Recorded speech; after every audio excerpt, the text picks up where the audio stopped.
Bienvenidos a todos a otro episodio de Construyendo Patrimonio. Tengo conmigo a Catalina Escobar, una emprendedora social muy conocida en Colombia. Es la creadora de la Fundación Juanfe. Es una fundación enfocada en romper ciclos de pobreza de mujeres adolescentes y de pues, muchas mujeres en Colombia. No solamente está en Colombia, está en Cartagena, Medellín, en Chile, en Panamá y apuntando a otros países. Es una fundación que se franquicia, una cosa innovadora porque ha construido un modelo innovador y un modelo que funciona. Cata, estoy muy honrado que estés conmigo aquí. Como te contaba antes de grabar, me leí tu libro, aquí lo pongo y lo pongo también en el pie de nota del podcast. El libro se llama Más Allá y es una historia que lo digo aquí en público. Mi hermano, primero que todo, te agradezco, Steven, por referirnos, pero el libro me lo leí en 48 horas, un libro de 300 páginas. Y como te decía antes, a las personas que me conocen, soy una persona que no expresa mis sentimientos fácil. Y lloré 3 veces con el libro. Lloré en diversas Imagínate. ocasiones, pero es por lo emotivo que es y también los retos que afrontaste, cómo los afrontaste. Me impactó mucho y sé que tienes mucho pues, hablar, porque la gente se va a inspirar mucho de ti. Ese es el objetivo de esto, la verdad que, pues, cuentes tu historia y que la gente aprenda de tu vida hasta ahorita. Entonces, primero que todo, bienvenida, Katy. Ay, tan divina, más tu hermano es un amor y poco hemos hablado en la vida, pero siempre nos conecta muchas cosas especiales así. Y qué bueno, qué rico esta Cata, conversación con. yo le pregunté a Steven y le dije: "Oye, Steven, quiero que me recomiendes gente interesante". Y me dijo: "Pero es que tengo una de las personas más interesantes que yo conozco". Y como tú dices, o sea, me dijo, yo le pregunté: "Bueno, ¿y se conoce mucho?". Me dijo: "No, no lo conocemos mucho, pero es que de pronto siento esa conexión o sí, siento esa conexión y me ha inspirado mucho, aunque no se han conocido mucho". Entonces, reitero, un honor tenerte aquí. Bueno, como me gusta empezar estas historias, Cata, ¿por qué no nos cuentas un poco de cómo creciste, un poco de tu entorno familiar y luego ya yendo un poco a tus estudios, todo previo a la creación de la Fundación Juanfe?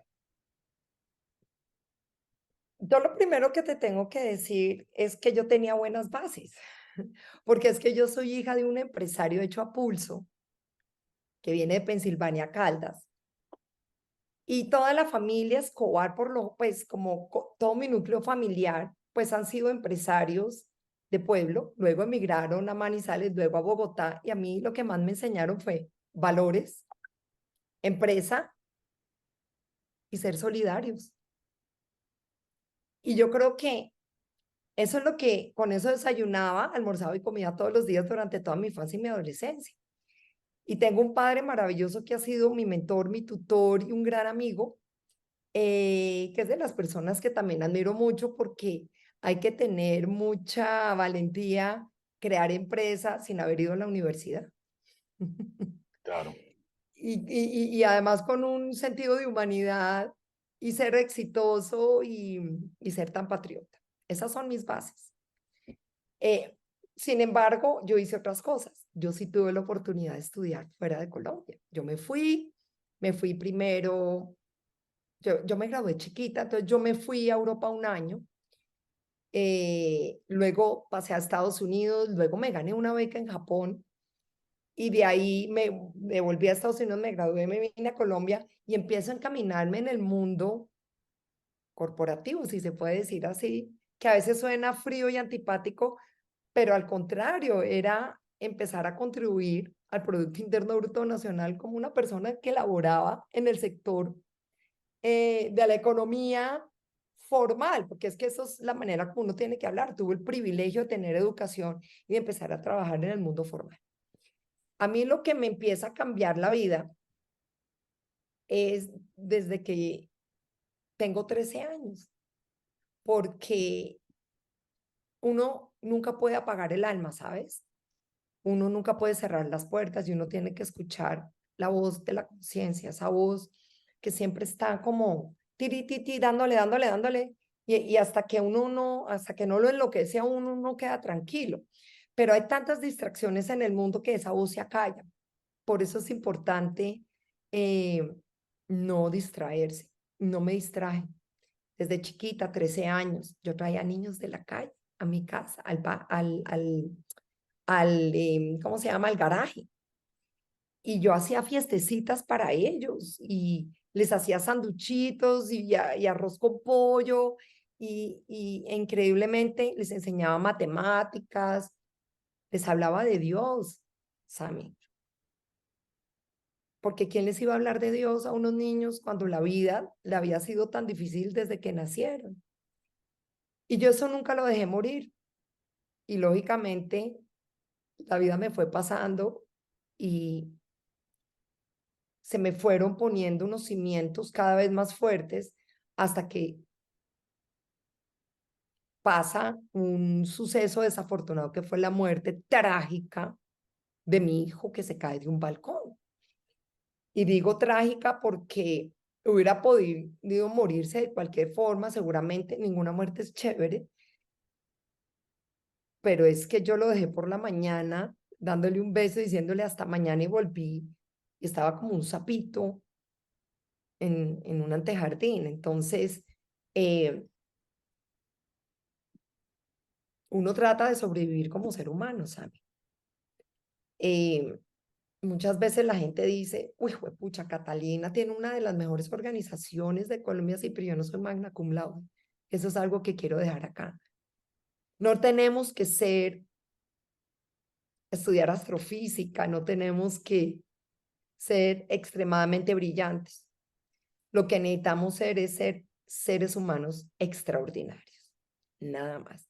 Y eso no lo hace netamente el talento. El talento ayuda, eso lo hace nuestra propia voluntad y lo que elige todos los días nuestra vida, que es o me voy por el odio o me voy por el amor, o me voy a construir un país o me voy a criticar, o me voy a hablar mal de la gente o hablo bien de la gente. Entonces son decisiones personales. Y yo decidí meterle amor al dolor, era mi única manera de sobrevivir, porque como no estaba sobreviviendo, o sea, yo todavía, hay momentos que yo bloqueo, de hecho te voy a decir una cosa, ahorita el 20 de octubre es el aniversario de Juan. Sí. Y ese es un día que para mí es muy difícil, aunque han pasado 22 años, 23 años, pero es el típico día que no sé qué pasa, bueno, no sé qué pasa, no, la terapeuta, o sea, me he hasta terapiado eso, digo, es que no puedo creer que después de tantos años yo siga sintiendo este dolor un día al año. Me van a decir, y eso va a pasar siempre, tranquilo, no te des duro. Pero realmente tuve que meterle amor a tanto dolor y me tocó porque era la manera más honesta para mí y era la manera más valiente. Y yo sí quería salir adelante y quería sacar adelante mi familia en medio de una turbulencia tan dura como fue la muerte de un hijo. Hay un par de cositas que obviamente sé por leer el libro y sé por escuchar diversas entrevistas, Carta, que las quiero mencionar aquí.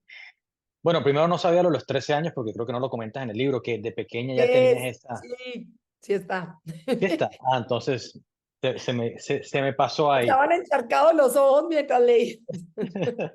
Entonces, pero mira que desde chiquita lo comentas que ya tenías esa vocación, pero sé que antes de Juanfe morir ya estabas yendo hacia el hospital y te ocurrió lo de, pues, un niño que fallece, ya pues ya estabas como alineada a eso, capaz la muerte de Juanfe y otro fue el catalizador para volcarte a esta profesión, pero yendo más al episodio de la muerte, yo creo que lo que más le sorprende a la gente, lo que más me sorprende a mí, y discutiendo justamente también con mi hermano y hasta mi esposa, lo que estaba comentando con ella es cómo, bueno, o sea, por un descuido de una enfermera, tu hijo muere. Tú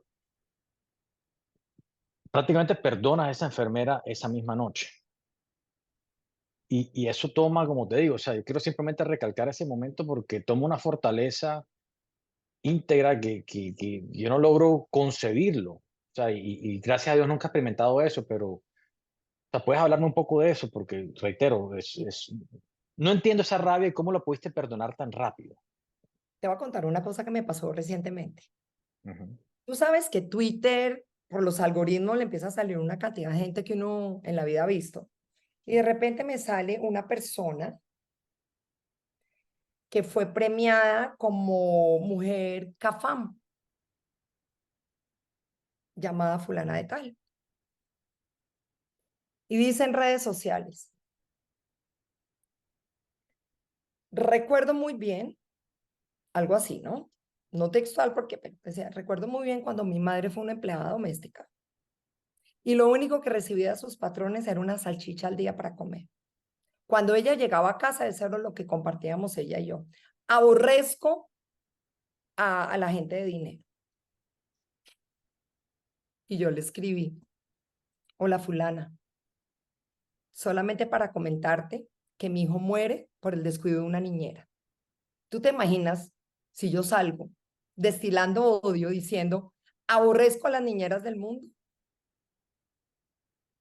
Excelente punto. Ya, eso es todo. Sí. Ella después me escribió por el interno y me dijo, tienes toda la razón. Y le dije, ¿cuál es tu poder de transformar? A mí se me ocurrió eso, ¿sabes por qué? Primero, tú estás hablando con una persona que es amorosa. Yo tengo carácter, bendito sea Dios la tengo, porque tengo que enfrentar muchas situaciones a las cuales tengo que tener, pero tengo una empatía y una compasión profunda. Y esa mujer que me lo descuida tenía en su casa 3 hijos de 3 diferentes maridos o 3 diferentes parejas. Yo creo que ella anda en la vida furiosa consigo misma por no poder arropar y no poder tomar las riendas de su propia vida y haber estado sometida a 3 parejas que le hicieron daño y de ahí nacer unos hijos. ¿Qué iba a poder hacer yo? Dejarla que se No, pudre en la cárcel. no, no. La cárcel de ella iba a estar en su conciencia. ¿Quién soy yo? Ella no me lo empujó, es que si me lo hubiera empujado, yo te hubiera dicho pues que se va a la cárcel. Claro, Fue un accidente y un descuido y fue muy grave. Y sí me dijeron, cuando le dijeron, no, es que ella se va a quedar en la cárcel, le dije, no se va a quedar en la cárcel. Yo soy la mamá de ese niño y la saqué ahí mismo, el mismo día de la muerte de Juan Felipe. sí. Pero quieres que te cuente algo más duro todavía. Cuando yo me fui al hospital del Club de Leones del Pie de la Popa, que era una cosa horrorosa de hospital, que allá tenían a Juan Felipe, en el momento que yo tenía a mi bebé, el cadáver de mi bebé, estaban unas enfermeras hablando que había una mujer dando a luz y que ni siquiera había tenido pañales para los niños, para su niño. Y yo saqué plata y se los di a las enfermeras. Con el pasar de los años, yo no me había acordado de eso, ¿sabes? Pero conforme pasaron los años, una persona que trabaja conmigo tuvo una cena en casa de alguien, fulana de tal, en Cartagena, y la señora, la de la cocina, le dijo, ah, es que usted trabaja con la señora Catalina Escobar. Dijo, esa señora tuvo un gran acto de amor conmigo. Cuando su hijo murió, el mío estaba naciendo. Y Mm. ella no tenía un pañal. Y ella sacó de su billetera y me entregó un dinero y por eso pude pagar por la destroza, porque acuérdate que en esa época la salud en Cartagena era un desastre. Más o menos el 70% de la población estaba por fuera del sistema general de salud. O sea, tú te enfermabas, pero tú tenías que llevar la destroza, las sábanas, la gasa, los medicamentos. Y yo no me acordaba de eso. Yo con eso te quiero decir, es que cuando una persona de verdad en el corazón se llena de amor, se pueden esperar esos actos. Pero una gente o unas personas que viven a punta del resentimiento, pues se van a esperar otros actos. No, de Entonces, acuerdo. No, me encanta ese mensaje. O sea, me encanta ese mensaje. Tú estuviste, así como una analogía que me dijo mi esposa, tú llegaste al fondo del mar. Te pudiste haber quedado en el fondo sí. del mar, pero llegaste al fondo del mar y te impulsaste. Y te impulsaste para arriba y ahorita, pues ya entrando más en en lo de la Fundación Juanfe y el inicio de la creación, te empiezas a enfocar yo sé cómo empezarlo, obviamente la creación de la Fundación Juanfe, y ahora me cuentas un poco de eso, Mm. pero te empieza a impactar un poco, previo a su muerte también, la tasa de mortalidad infantil en Cartagena. Obviamente había muchos desplazados que se habían ido hacia Cartagena y la tasa de mortalidad era una cosa ridículamente increíble, o sea, ridículamente alta. Eh, Contaste en tu libro que un niño murió por no tener 60.000 pesos, o la madre no tener 60.000 pesos. Sí. Y, y ese fue el inicio, correcto. Ese fue el inicio. De pronto, cuéntame un poco del inicio y ya luego quiero entrar en materia de... Lo que pasa, Sammy, es que ese tema de la mortalidad infantil en Cartagena tiene unas bases muy sólidas. Cartagena en el año la década de los 90 fue la segunda ciudad de mayor recepción de desplazados del conflicto armado.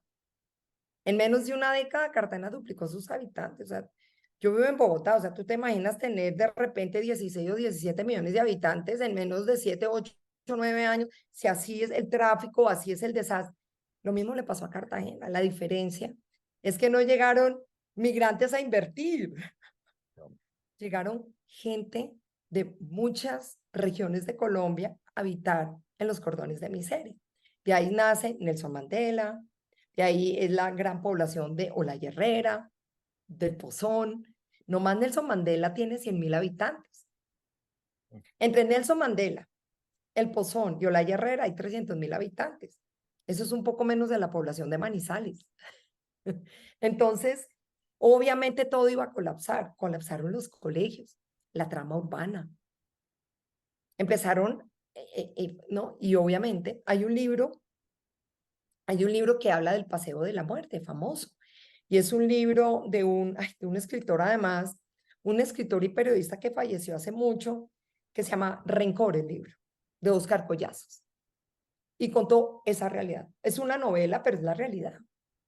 Y habla de eso, de tú tienes un niño enfermo que necesita ser hospitalizado. Y tú vas de hospital en hospital, pero no hay camas.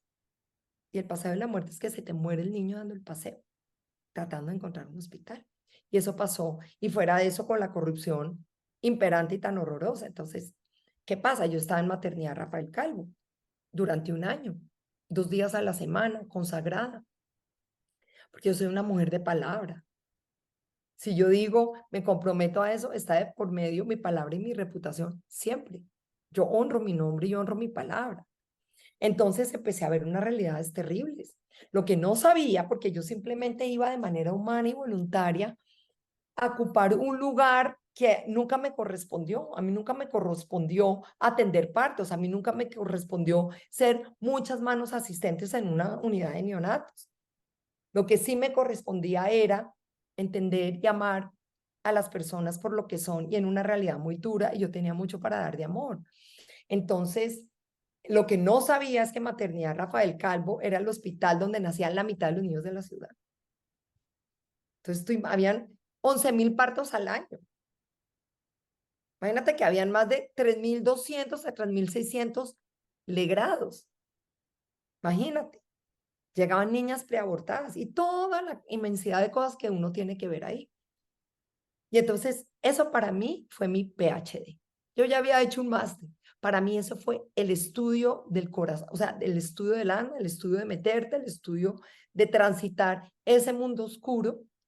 Pero ahí fue donde desperté mi verdadero amor por la humanidad. Pero le declaré la guerra a la pobreza, que es diferente. Y ahora, entras a crear la Fundación Juanfe en un restaurante en Bogotá con tu familia, donde te llega ese aha moment, como se dice aquí en inglés. Cuéntame un poco de eso, esa decisión y los pasos después. O sea, crea la fundación.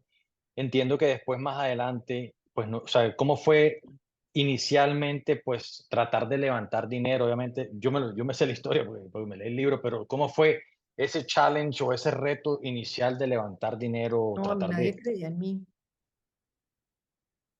Primero que todo, llegar a este restaurante era vernos las caras porque fue 20 días después de la muerte de Juan.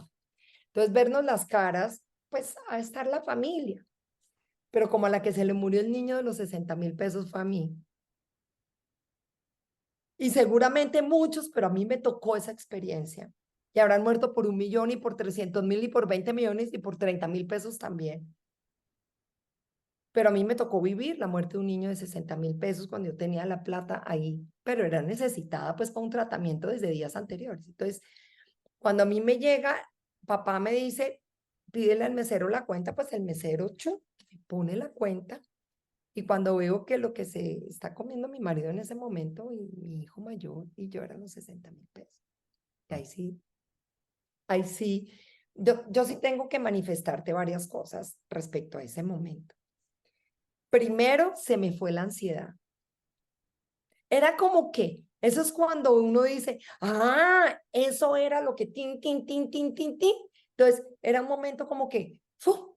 Destapé la verdadera misión de vida y era como ya sé qué es, no tengo que buscar a otra parte. Pero por otro lado, como yo soy administradora de empresas, yo había arrancado una empresa, yo dije, puedo ser empresaria, pero de lo social.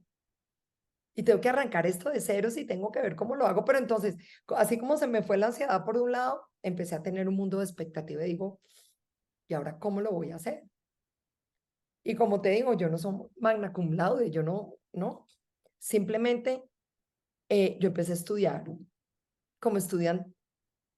Cuando se hacen master plans, como se hace planeación estratégica, es ¿qué está pasando en Colombia?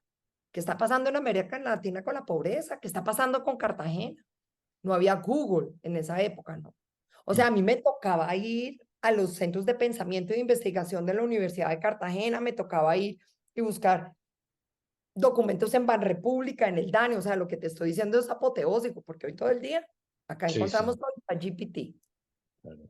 pero allá me tocó sentarme literalmente, como dicen los gringos en la universidad, hacer research, a ver Ujú. por dónde carajo cogía. Pero también empecé a hablar con gente que sabía y entendía, por ejemplo, de todos los temas epidemiológicos de Cartagena, pero también con economistas. Yo me acuerdo Fedesarrollo de la época, yo fui a Fedesarrollo y empecé a entender lo que es la pobreza global y de dónde sale y de dónde, ¿no?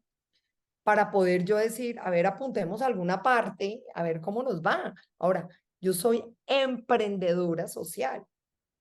Quienes emprendemos, siempre tenemos la ilusión de que todo nos va a salir bien.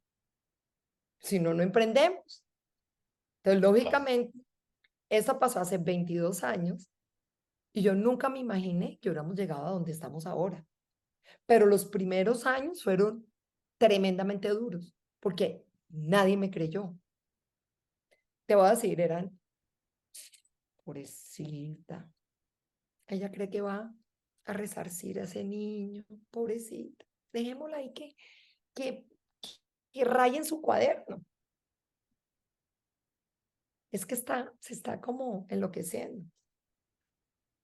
Lo único que nunca cambió fue lo de loca, porque loca es lo que más me gusta hacer. Y en ese Porque en momento, medio de mi locura he podido encontrar, en medio, porque es que, mira, ahorita que tengo unas gafas, pero haz de cuenta que yo uso unas gafas amarillas y el resto de la humanidad ve azul.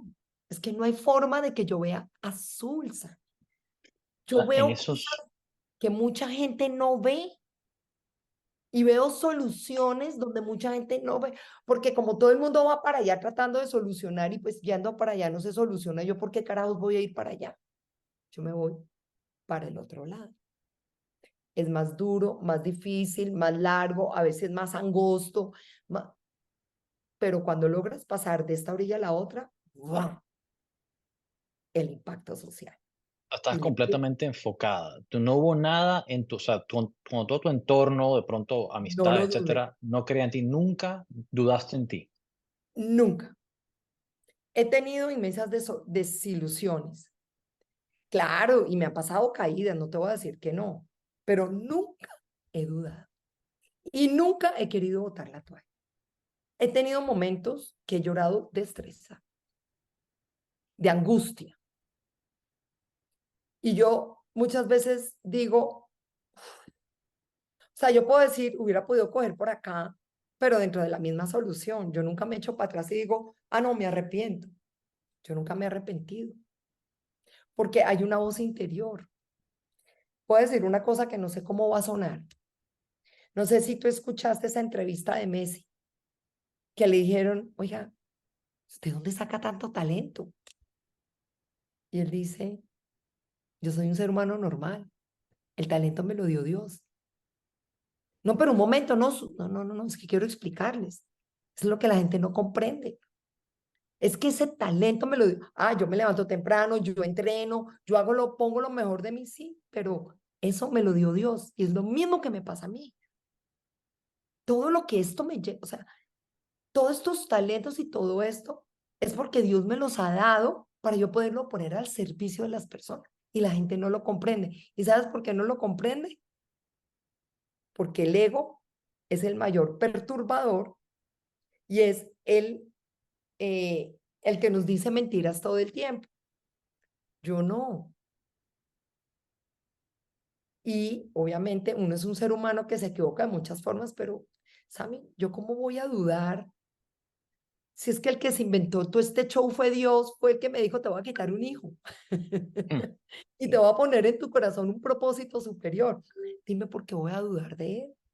Claro que pasado momentos muy difíciles, muy duros, pero ¿por qué voy a dudar? No, yo no dudo. así me gusta. Hiciste una transformación en los primeros años de la Fundación Juanfe de pasar la tasa de mortalidad, reitero con la tasa de mortalidad, porque fue una transformación espectacular de creo que 50, corrígeme si estoy equivocado, más de 50% a, si no estoy mal, 10 o 11%. Y eso lo lograste con tu research que hiciste, pero también viajaste a California, a una de las clínicas con menor mortalidad o menor tasa de mortalidad de niños, ¿verdad? E implementaste muchas de las cosas que viste allá en Cartagena. Sí, o sea, pues a mí me gustan los números, yo naturalmente, yo soy administradora de empresas, tengo un minor en economía, entonces naturalmente todo lo subo a un modelo, pongo ecuaciones y yo quise ver allá cuál era el modelo y no, es que no había modelo, simplemente decía, no, vea, tenemos equipos de alta tecnología, personal médico de altísimo nivel, protocolos médicos y un sistema que pague las cuentas. Y yo dije, esto me lo puedo llevar. Quiero poder que todos los niños más pobres de Cartagena puedan disfrutar de una UCI con todos los servicios. Aunque muchas de esas, digamos, muertes perinatales también se pueden prevenir inclusive desde el embarazo porque eran madres que no se hacían controles con el ginecólogo. Entonces, el hecho es que yo llegué con esa idea y tampoco nadie me creía. Complicado. Entonces, nadie me creía. Y resulta que Nora de Pastrana, que era primera dama en ese momento, pues amiga de la familia, y yo me dan el teléfono de Nora, por favor. ¿Tú qué vas a hacer llamando a Nora? Me haces el favor y me das el teléfono. Ahorita, hola. ¿Cuándo vas a Cartagena en una visita oficial? Me dijo, en 2 semanas. Le dije, dame 2 horas. Ya se nos muere allá, ¿no? Ya digo, ¿qué es este horror de hospital? Mm, Y le dije, acá está el proyecto. Acá lo tengo. Entonces, los privados empezaron a creer en mí y te voy a decir algo, la colonia fue de los primeros que creyeron en mí, para que Ah, sepas. sí. Ah, Sí, sí, lo pudiste en el libro, me acuerdo. sí, sí, Sí, sí, señor. sí. Y luego empecé a ver que cuando yo decía, necesito montar una UCI, el gobierno nacional me van a poner los equipos porque está haciendo un tema de cooperación técnica con España. O sea que íbamos a tener los equipos, pero necesitaba ponerle una bomba atómica a eso y hacer la UCI. Y todo el mundo decía, usted en lo que es, en un hospital público, Mm, que a la única persona que tenía a mi favor era la gerente. De resto había un sindicato horroroso. Y con Riviento y Marea, en tiempo récord, hicimos la UCI. Primero, cuidados intermedios y luego UCI. La construimos, la dotamos y la operamos 11 años. Los niños que no tenían ningún sistema de seguridad social, los cogimos nosotros. E increíblemente nos costaron no más de 450.000 pesos por niño. No importa si quedaba un día, si se quedaba una semana o si se quedaba 3 semanas. Y logramos salvar más de 4.460 niños. Y lo hicimos en 8 años y eso permitió que le bajáramos la mortalidad infantil total a Cartagena en un 81%, sin ninguna política pública. Yo tengo que decirlo que la UCI neonatal de la Juanfe era de las más sofisticadas en la costa Caribe colombiana. Y fuera eso, ay, y fuera eso que era de la costa Caribe, de las mejores en la costa Caribe colombiana, fuera de eso, y de alta tecnología y manejada de manera impecable, los corruptos me la querían quitar. Mm, ¿qué tal? Me la querían quitar. Y yo ni te digo el nombre acá porque vas a decir, ah, pero lógico, lógico. Sí, estaban detrás. Y yo no me dejé. Y yo no me dejé. Fíjate, Yo no me dejé. en el camino de este emprendimiento, tú empiezas, lo que también me gusta de tu historia es que tú empiezas enfocada en la mortalidad de los niños, enfocada en los niños en sí, y luego te das cuenta que el problema no es únicamente los niños, sino las madres y el ambiente de las madres en sí, porque la mayoría de las madres vienen de la pobreza y vienen de abusos y es un ciclo, que es lo que es la Fundación Juanfe, que al fin y al cabo es romper ciclos, y romper ciclos de la pobreza, romper ciclos del maltrato de mujeres, etcétera. Y ahí es donde de pronto cambia esa perspectiva, correcto, porque dices, Sí, es no que yo sé, no hubiera podido quedar ahí fresca. sí, Lo sí, que pasa es que nuevamente yo tengo la gafa amarilla puesta. Entonces, ¿qué pasa? Uno no queda contento. O sea, bravo el aplausito, salvó niños. No, a ver, en serio. Entonces, realmente no estaba, sí, estaba solucionando un problema, una situación en concreto, un tema que teníamos que abordarlo, pero entonces estamos tapándole la no te vas a boca. la raíz. Pues la lava iba a salir por otro lado. Entonces nos dedicamos realmente a decir, bueno, muy bien. ¿Y cómo hacemos para erradicar esto? Y fíjate una cosa, con el respeto que le tengo a los colegas, a todas las fundaciones del mundo, yo no soy nadie pues para, no, cada uno verá qué hace, pero yo tengo una manera de ser. ¿Y cuál es mi manera de ser?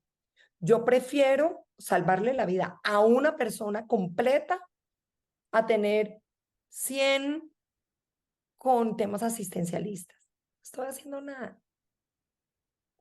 Y las fundaciones existimos porque hay vacíos en la sociedad donde los gobiernos no pueden llegar. Y hay fundaciones en todas partes del mundo, hasta en Suiza. Mi manera de ser, ¿cuál es? ¿Cómo podía yo romper el ciclo de pobreza de manera definitiva a una niña? Y cuando ya lo hiciera con una, podía replicarlo en la otra, en la otra, en la otra, y luego escalar. Y yo fracasé, esa. Yo fracasé, me pasó de todo. Porque, ¿qué pasa? Yo crecí de manera diferente. Sí tuve una madre agresora, tremendamente agresora, y eso me daba a mí la empatía para entender y poderme sentar con ella, pero digamos, yo tenía que llegarle a esa población de manera diferente. Y ahí fue donde me convertí como ellos. Chancla, chor, mochila de las comunidades. Mm. Yo voy a Cartagena como Pedro por mi casa, por No, donde voy. y así, una de las historias, hablando de lo que me estás diciendo, que eres para las que sea y te metes para las que sea, A las que sea. una de las historias que más me impactó en tu libro fue la de la ola invernal de 2004, Uy, Isla de León. uy, a Y mí también es de mi vida lo más impactante. sí, a mí también me impactó bastante. Me gustaría que nos las contaras ahorita así brevemente. Año 2004. Las peores lluvias torrenciales de Cartagena en menos de una semana teníamos 18.000 familias absolutamente debajo del agua y activamos, dijimos, vamos a trabajar por esto. Y era 4 años después de la Juanfe, ya íbamos dando, y ahí fue uno de los buenos pasos donde además hubo una campaña nacional y nosotros empezamos a articular muchos dineros de colombianos. Y yo no soy de las que, o sea, no sé cómo explicarte, pero yo no hago nada detrás de un escritorio, no, yo me voy para allá y yo quiero censar a la gente. Y nosotros hicimos toda una metodología y no era entrar a un barrio y entrar, no, era censando casa por casa. Ah, que nos puede llevar las 10 de la noche, vamos a censar casa por casa para saber exactamente qué era lo que necesitaban. Tú sabes que en Cartagena los barrios tú no puedes entrar después de las 4 de la tarde porque literalmente te matan. porque empieza a ver la frontera imaginaria y allá están las águilas negras, pero también en Medellín y también en muchas partes del país. Y resulta que nosotros estábamos como por al pie de la popa, a eso de las 10 11 12 del día, en ese calor horroroso y lloviendo todavía. Y me dice alguien, ay señora Catalina, mi hermano, que es líder comunitario en un sitio que se llama Isla de León, no llega a nadie. Y le dije, ¿dónde? Y me dijo, Isla de León. Y yo, ¿dónde quedas? Me dice, en el Pozón. Le dije, véngase conmigo en el camión, que si nadie entra, nosotros entramos. Pues el hermano, líder comunitario, le decían el mono y era así de negrito. Y apenas llegamos, que era a principio de Isla de León. ¿Isla de León qué es? Isla de León fue hecha a través de unos dragados porque es la salida de aguas negras. Y obviamente se arma una isla. Entonces, con las lluvias, todo eso se subió y ya se imaginarán. Todas las aguas negras adentro, culebras, ratas. Hubo gente que pudo salir, hay gente que no pudo. Y eso era un lodazal. Y eso era como un cambuche y había una cantidad de gente. Te digo que esto ya eran como 6:30 de la tarde en una mosquitera tremenda. Y la gente en una extrema necesidad. Y me dijeron, señora, confíe que nosotros somos los de la isla, puede dejar las cosas acá. Les dije, no, yo voy a entrar a censar. Pero no vale la pena. Voy a entrar a censar. Me dijeron, ¿usted está segura? Le dije, voy a entrar a censar. Éramos 3 personas del equipo. Me dijeron, bueno, llévese si quiere estas botas. Y me llevo unas botas de caucho y me empieza a meter y habían unos niños llenos de acá que eran como, ganaban unas moneditas con tal de ayudar a pasar a la gente. Y recuerdo que era tal el nivel de barro y empezábamos, decía, usted tiene que sentir la llanta. Entonces yo pisaba y, ¡bum! Y un día, pero la llanta era como la que hacía la suspensión, pero yo me empecé a llenar de popó por todas partes y me tomó mucho tiempo llegar a la primera casa. Y en esa primera casa había una mujer de edad, un bebé y una joven. Y no se podían mover. ¿Por qué? Pero además la casa era lejos. Entonces, la señora con enfermedades, ¿no? Y a mí me dio mucho dolor porque la pelada, la mamá del bebé, le dio tanta emoción verme que ella se quitó la camisa y la puso de tapete para que yo pisara. Yo tuve que contener las lágrimas porque dije, esto no puede ser. Y el bebé era acostado en una caja de Coca-Cola, como con un tapetico encima, era como su cuna porque todo se lo llevó,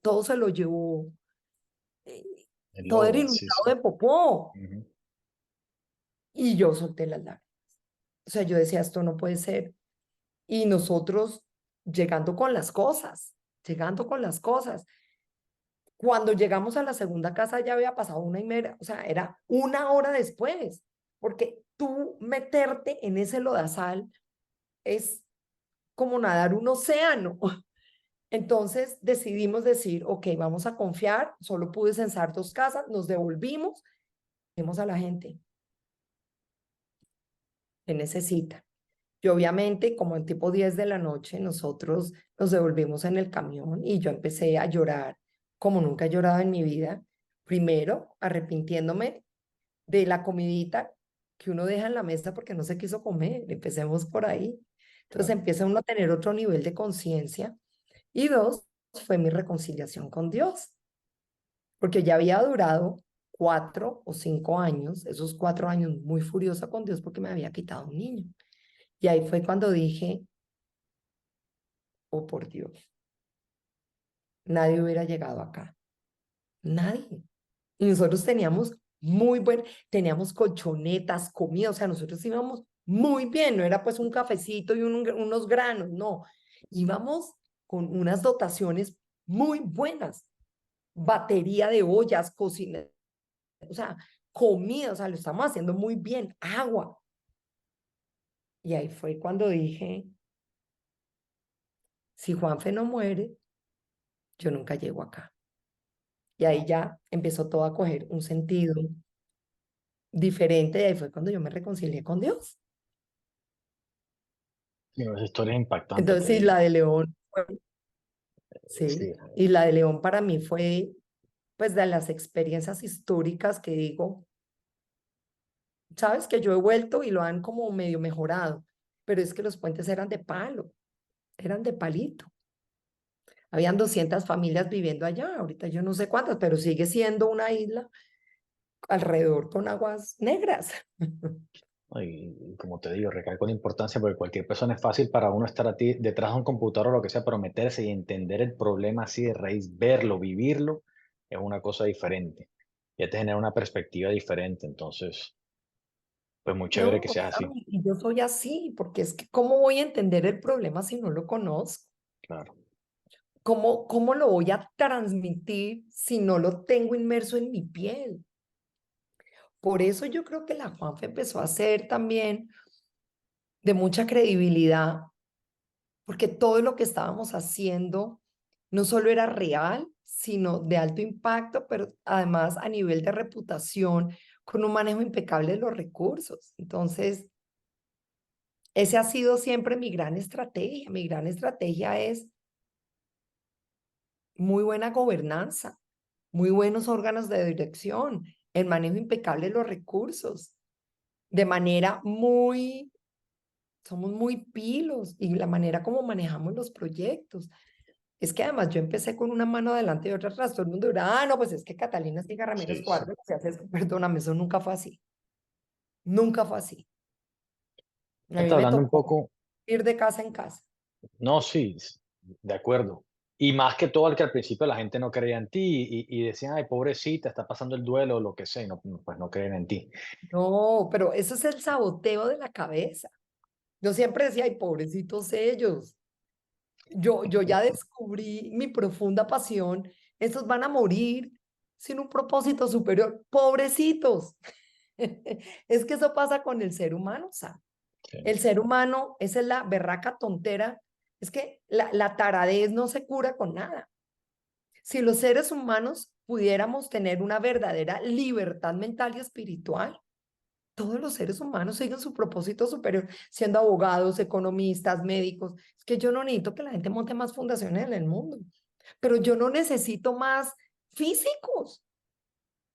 Oye, descubrimos agua en Marte, pero no hemos sido capaces de acabar con la pobreza global. Yo lo que necesito es gente más compasiva, con sus talentos, como abogados, como médicos y todo. Así sí se hace el mundo mejor. De resto, no, a mí qué me va a importar quien estudie lo que sea, si no es una buena persona, olvídate. no, así es. Cata, me estás hablando ahorita y por cuestiones de tiempo me estás hablando de un poco del modelo y el modelo que has estructurado, obviamente, desde el 2000, empezaste la fundación 2001, ¿verdad? 2001. 20, sí, 22 años. Y ya ahorita estás en Cartagena, Medellín, tienes franquicias, corrígeme si estoy equivocado, en Chile y en Panamá, ¿correcto? Y Sí. estás buscando franquicias. Háblame un poco de cómo, o sea, el modelo tuyo ya pues es probado durante 22 años, pero en cuanto a la franquicia, o sea, si me puedes hablar un poco, te lo agradezco en cuanto al modelo en sí. Sí, y es muy importante. Primero, pues, mi naturaleza jurídica es ser una entidad sin ánimo de lucro. Pero lo que realmente somos es un modelo de economía de desarrollo. Por eso nosotros frenamos pobreza y generamos Producto Interno Bruto. El mayor perpetuador de pobreza y violencia en los países en vías de desarrollo se llama el embarazo adolescente. África subsahariana es la primera región del mundo. La segunda región del mundo que no solo ha crecido, sino lo ha disparado, se llama América Latina. ¿Por qué lo franquiciamos? Porque es el mismo problema en todas las regiones. Igualito. La motivación para que una niña quede embarazada es idéntica en Chile, en Panamá, en Ecuador, en Uganda, es igualita. Tú te viste una película en Estados Unidos que se llama, se ganó además un Oscar, que se llama Precious. No. Precious trata de una niña de raza en el Bronx que queda embarazada a los 16 años porque la viola su papá. Su papá. Y es condenada a su pobreza con una madre que, mejor dicho, que la hace invisible siempre. La única persona que la visibiliza es su psicólogo, pero esa niña no tiene salida.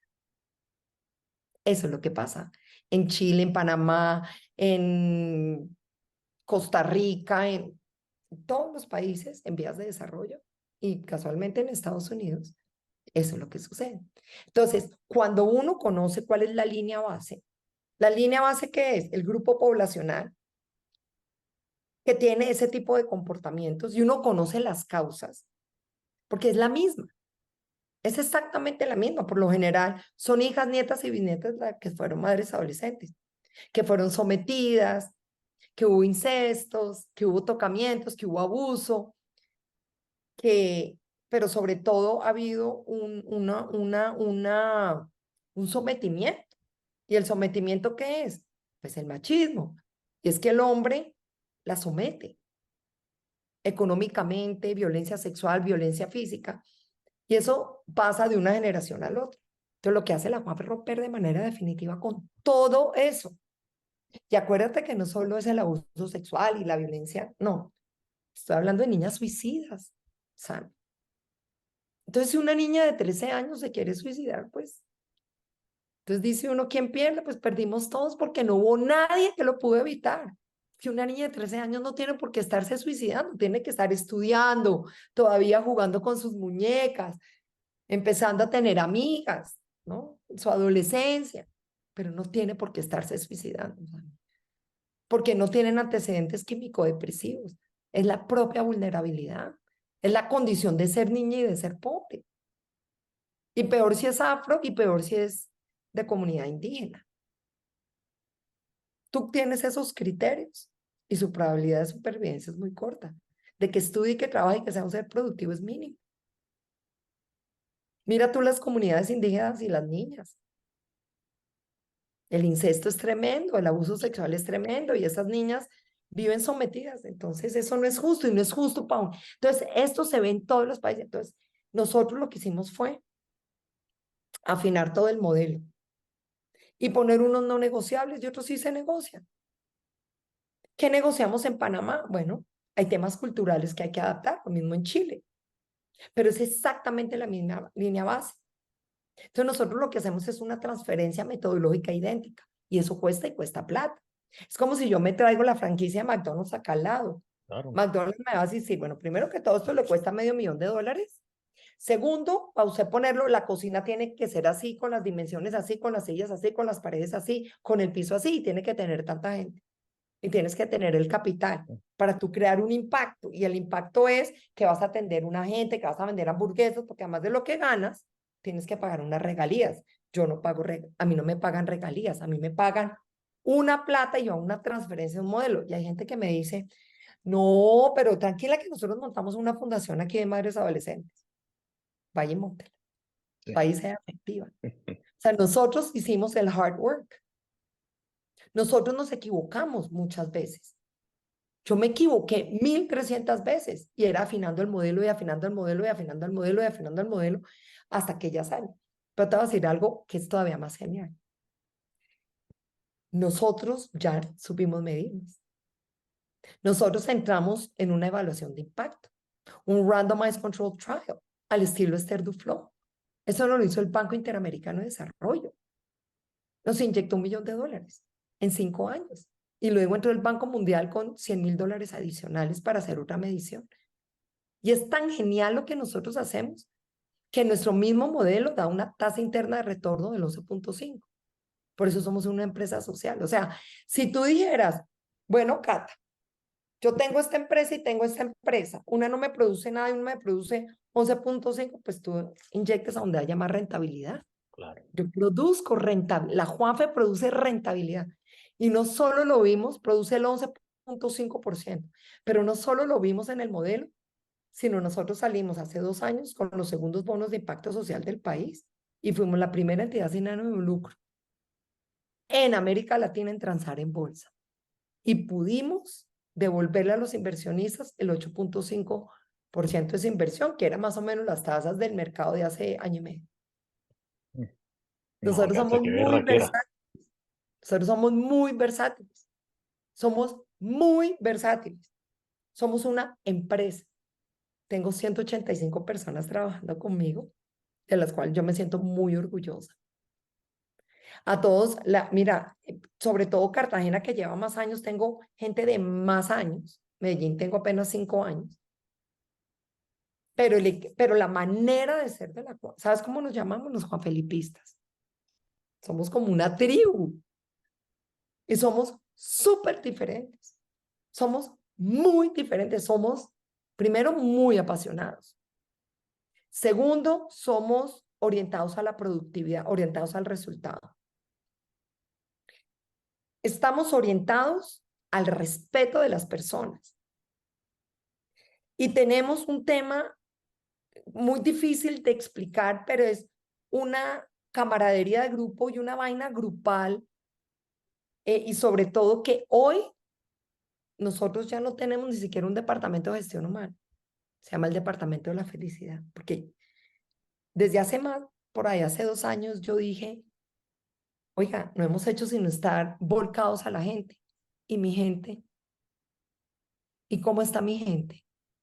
¿Está feliz? ¿Está bien o no está bien? Entonces, hemos desarrollado toda una cantidad de cosas alrededor de, eso es lo que se llama mi gran teoría del empleo sostenible, que está en el último capítulo que se llama el manifiesto, porque al final las empresas somos pequeños países. Y si no lo hacemos bien en nuestra empresa, no lo hacemos en el país. Y el presidente de la empresa es un presidente de un país y sus vicepresidentes son sus ministros. Y a ver cuándo lo va a tomar en serio, porque es que tú no puedes meter a la gente y someterla a la productividad. La base de pirámide de tu empresa es la base piramidal de todo tu país. ¿Tú qué estás haciendo por ellos? De tus grupos de interés, ¿cómo inviertes en ellos? ¿No? ¿Tú los estás participando de porcentajes accionarios? ¿Cierto que no? Yo soy súper fuerte en eso. Mira, yo estuve un año en la Junta de la ANDI. Ujú. Amo los empresarios de Colombia. Me parece que son los más berracos de toda la región. Mm. Pero, ¿qué queremos? ¿Ser más ricos? Sí. Cuando tenemos un país que tiene 26 millones de colombianos en una pobreza tremenda. Pero ¿sabes por qué eso no ha cambiado? ¿Por qué? Porque el presidente de una empresa no se va a la casa de un empleado a ver cómo vive su familia. Si lo supiera, ya hubieran cambiado las políticas empresariales. ¿Entiendes? Sí, Si el total. presidente de una multinacional decide que al menos una vez a la semana va y se compra un pollito asado y se lo lleva a una familia y vive la vida de alguien de su empresa de muy bajo nivel en la casa de la persona, él se va a dar cuenta de muchas cosas y va a decir, no lo estamos haciendo bien. Y el día que eso suceda, van a cambiar todas las políticas empresariales y las empresas se van a convertir en un ecosistema donde todo va a funcionar porque todos somos iguales. La única cosa que nos dista del uno del otro es el nivel de educación y el nivel de conciencia, porque hay gente que puede ser educadísima, pero son unos tarados mentales. Bueno, a nivel de, sí, no, no es el nivel de educación. Tú mencionaste en varias ocasiones, no, que yo no soy magna cum laude, pero al fin y al cabo tú tenías tienes esa hambre para siempre seguir aprendiendo y así durante los 20 años de experiencia en Juanfe, cometiste muchísimos errores, pero ya creaste el modelo. ¿Por qué? Porque trial and error, o sea, tú probaste esto, no te funcionó, probaste aquello, no te funcionó, pero seguiste educando, te seguiste aprendiendo, siempre estás abierta a aprender y a estudiar y a aprender de los demás. Me encantó el punto ese Pero de, ¿quieres que te diga algo de corazón? ¿Tú sabes dónde está mi mayor grado de inteligencia? En mi humanidad, te lo juro. Está en mi humanidad. A mí me pueden decir, pucha, este proyecto, no sé qué le digo, muéstrame la parte humana. Me encantan los números. Yo no paso nada que no tenga buenos números. Yo le digo, ¿y dónde está la humanidad? ¿Qué nos genera como sociedad? A mí me presentan muchos proyectos, muchos. La Juanfe hoy en día, imagínate, somos la segunda entidad sin ánimo de lucro de mayor reputación y gobierno corporativo del país. Eso fue en el año 2018. En Colombia hay 208.000 entidades sin ánimo de lucro. Entonces nosotros tenemos nuestros niveles reputacionales, nos acaban de certificar en CAF América por 5 años por ser de las mejores de reputación. Y eso yo no lo negocio. Yo eso no lo negocio, pero a mí puede venir una hoja de vida de una excelente profesional que la quiero como directora ejecutiva y antes de preguntarle los títulos, le empiezo a hablar de la parte humana. Porque yo he tenido la experiencia de 22 años que si tengo una persona que no sabe tanto, pero que está dispuesta y tiene una parte humana, lista. Pero si me viene ahí, si es verdad, un magna cum laude a dictar una cátedra y no tiene humanidad, no me sirve para un carajo. De esos, mejor dicho, salgo, pero corriendo. No, Entonces, me la gustó eso. inteligencia, todo eso que hizo es la parte humana. Y Es, como tú lo dices, si los presidentes de empresas, pues le diera un poco más de énfasis a la ambición financiera, pero pronto la ambición humana también un poquito más de perspectiva, pues cómo cambiaran las cosas un poco en las empresas, porque esa ambición siempre es la ambición financiera y crecer, y como tú decías, que tanta más plata puedes tener, mientras que de pronto tus empleados están viviendo en la miseria. La verdad que pones en perspectiva las cosas, ¿verdad? irás a mí, todos vamos a morir. Nadie elige, bueno, los metafísicos y todo eso dice que uno sí elige dónde nacer y todo. Listo, pero uno no era consciente de eso. Uno no es consciente ni necesariamente elige dónde nacer, pero yo sí sé cómo quiero morir y de qué manera. Y lo que sí voy a ser muy feliz, o lo que sí voy a hacer es morir con una sonrisa, así. Y no diciendo me arrepiento de, me arrepiento de, me arrepiento de. No. Además, mira, con todo esto que está pasando con Hamas, con Rusia, con todo esto, me puse a estudiar. Hay 400 guerras hoy en el mundo. 400. Lo que pasa es que no son tan visibles a Claro. nivel universal. Y eso nunca ha dejado de suceder. Acuérdate del Imperio Romano. Eran mega sanguinarios. El otro día yo leí el libro de Cleopatra hace muchos años, pero hay una muy buena. Dije, ve, voy a ver en Netflix el documental de Cleopatra. Primero brutal, ella maravillosa. En esa época, acuérdate, pues hoy en Egipto el machismo es una cosa loca, no pueden ni respirar las pobres mujeres, pero en aquella época, pero cuando uno mira las guerras de esa época, cuando Egipto se une con el Imperio Romano porque es un matrimonio Ujú. y luego se separa de lo que son o sea, las guerras nunca van a acabar. Es parte de nuestra naturaleza. Desafortunadamente el conflicto es parte de nuestra naturaleza. Que lo sepamos manejar de otra manera o de una mejor manera es otra cosa. Pero entonces, ¿qué sucede? ¿Cómo vamos a vivir nosotros? Hacer dieta no es dejar de comer chocolate o de dejar de comer helados o empanadas. Es qué conversaciones entras, cómo las generas, qué tipo de argumentos, porque te tienes que hacer responsable. Si eres tú puedes ser una ama de casa, pero es la líder de su casa y tiene una gran responsabilidad. Lo mismo hago yo. Yo tengo una fundación, pero yo también elegí ser una líder. ¿Y sabes por qué? Porque yo no puedo ser cómplice de lo que yo veo. ¿Cómo puedo ser cómplice de lo que yo veo? No puedo, porque la verdad, Sammy, lo he visto todo. Yo lo he visto todo, he visto la muerte, todo, Sammy, you name it. Entonces, frente a mis ojos han pasado muchas cosas cochinas. Entonces, las voy a dejar pasar. Y eso dice Martin Luther King. Moriremos el día en que callemos ante las cosas que importan. Porque hay un lugar en el infierno para las personas que son cómplices. Es así. ¿Sabes qué? Te voy a decir dos cositas, Cata, antes de ir concluyendo. Y mira cómo son las cosas. Qué locura. Esto último que acabas de decir. Te iba a decir una de las cosas más chéveres que la volví a buscar hoy antes de la entrevista, una sincronicidad, si se dice así, sincronicidad, ¿verdad? Sí. Una sincronicidad que te ocurrió que te lo quiero recalcar ahorita, y aquí lo tengo abierto en tu libro. Fue el día que se te murió un bebecito en la clínica de Cartagena y te gastaste Millones, aproximadamente 43 millones de pesos, no se me ¿verdad? olvida. 40, sí, lo tengo aquí o sea, lo busqué hoy antes de esto me llamó mucho la atención la sincronicidad de este momento. Un mes después, en ¿Quién quiere ser millonario? Te ganaste 43 millones de pesos. Me ericé cuando leí eso. Entonces, esos son de esas cosas que te llegan señales que estás en el camino correcto. Así Entonces, es, eh, y así es. ahora, otra cosa, otra sincronicidad que me acaba de pasar contigo.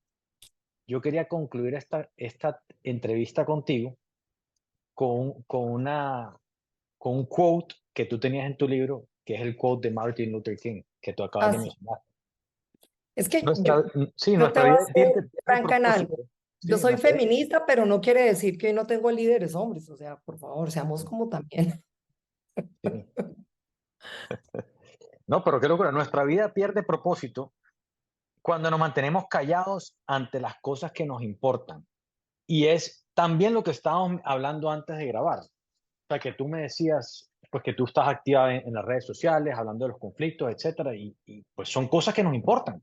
Son cosas que nos importan y hay que ser vocales, hay que hablar de esas cosas, porque al fin y al cabo, si no pierde sentido, uno para qué está vivo. No es que si yo no puedo, es que es parte de mi naturaleza. Hay gente que dice, no, quédate calladito, calladito su mamá. No puedo. Oye, a mí me asesinaron una niña de la Juanfe en enero de este año. Fue el primer feminicidio de Cartagena. Entonces, como digo, bueno, esperemos a la justicia. Mi miércoles la justicia. En 9 horas puse 400 personas en la calle. Porque además la cosa se iba embolatando en la fiscalía. No, no, así No, es. ¿por qué? Y te digo una cosa bonita, Sammy, en un país como Colombia el que habla lo amenaza. Yo estoy protegida. Yo no tengo miedo de nada. Sammy. Dime qué voy a tener miedo. ¿A qué? No, no. Me dicen, es que usted se mete en la boca del lobo. Ay, no, la boca del lobo es de ataque, también tiene unas muelitas lindas. ¿Cuál es la huevonada? No, sí, Yo no, dime por qué. Si yo me voy donde está la gente. Ay, que allá hay peligro, pues puedo salir mañana al frente de mi casa y me mato un bus. O sea, ¿qué te puedo decir? es verdad. Porque esos son los perjuicios mentales. Todo es miedo, miedo, no puedo, soy incapaz. No, no, primero que todo, dime a qué puedo tener yo miedos. A mí ya me pasó todo. Tuve una infancia muy dura. Se me muere un hijo. También pasó por un divorcio. Me han pasado miles de cosas. Entonces, y aún así tengo la vida más bendecida, más linda, más buena, unos hijos maravillosos, un novio de ataque. Entonces, Te ha pasado de todo, ¿cómo te da miedo hablar o expresarte? Así que sigue haciendo lo que estás haciendo. Cata, oh, me encantó tu libro, me Luis, encantó hablar contigo. Te agradezco muchísimo que me hayas dado esta horita y espero que sigas impactando no solamente Colombia, Latinoamérica, sino el mundo. Tengo entendido que tienes interés para abrir una franquicia en África, ojalá pase. sí, no solo África, estamos en conversaciones con República Dominicana, sí, hay proyectos muy bonitos. Qué chévere. Yo solamente estoy al servicio, como lo que dijo Messi, Dios es el que me da lo que me tiene que dar y yo lo acepto con felicidad y trabajo muy duro y tengo un equipo maravilloso. Entonces, por eso tengo una vida bonita y que no le vaya a pasar lo que le pasa a mucha gente. Eso es un libro además también que lo escribe, eso lo escribió una mujer en Australia que ayuda a la gente a vivir de manera, a morir de manera digna. Los acompaña en su lecho de muerte y se llama Las 5 cosas por las cuales las personas se arrepienten antes de morir. Y una de esas es, no fui feliz y no tuve una vida con propósito. Entonces yo no creo que esas dos cosas me van a suceder a mí. Mucha gente pasa toda la vida buscando su propósito. Gracias a Dios tú lo estás haciendo ya pues has ayudado a muchísima gente. Entonces sigue haciendo lo que estás haciendo, Gata, y ha sido un Tan placer divino. hablar contigo. Gracias. Dejo información tuya, información de la fundación nuevamente en el pie de página del episodio y nada, muchas gracias. Estamos en ¿Me mandas contacto. el link para